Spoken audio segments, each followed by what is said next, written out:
Hi hello నమస్తే welcome to Telugu one this is Divyasri. Tamil Nadu రాజకీయాలకి Tamil cinema పరిశ్రమకి ఉన్న మధ్య అనుబంధం ఈనాటిది కాదు. 5 దశాబ్దాల నుంచి తమిళనాడులో రాజ్యాధికారాన్ని చలాయిస్తోంది సినిమా వాళ్ళు స్థాపించిన పార్టీలే.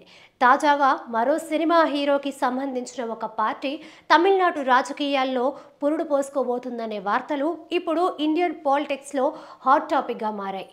తమిళ అగ్ర హీరో విజయ్ త్వరలోనే ఒక రాజకీయ పార్టీని స్థాపించబోతున్నాడనే వార్తలు వస్తున్నాయి. ఇందుకు బలం చేకూర్చేలా విజయ్ ఇటీవలే మక్కళ్ ఇక్కయం నిర్వాహకులతో ఒక సమావేశాన్ని ఏర్పాటు చేశాడు. ఈ సమావేశంలో విజయ్ పూర్తిగా పొలిటికల్కి సంబంధించిన విషయాల గురించే మాట్లాడాడు. అలాగే సమావేశంలో పాల్గొన్న విజయ్ ఫ్యాన్స్ అందరూ కూడా వీలైనంత త్వరగా కొత్త రాజకీయ పార్టీ పెట్టాలని డిమాండ్ చేశారు. విజయ్ కూడా వాళ్ల మాటలకి సానుకూలంగా స్పందించాడు. దీంతో అతి త్వరలోనే విజయ్ రాజకీయ పార్టీ పెట్టబోతున్నాడనే ప్రచారం జరుగుతోంది. తమిళనాట విజయ్కి ఉన్న క్రేజ్ గురించి ప్రత్యేకంగా చెప్పుకోవాల్సిన పని లేదు.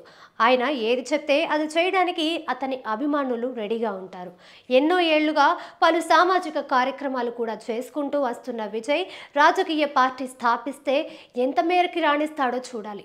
రజనీకాంత్ వెనుగంజ వేస్తున్న నేపథ్యంలో విజయ్ పొలిటికల్ ఎంట్రీ మీద అందరిలోనూ ఆసక్తి నెలకొని ఉంది.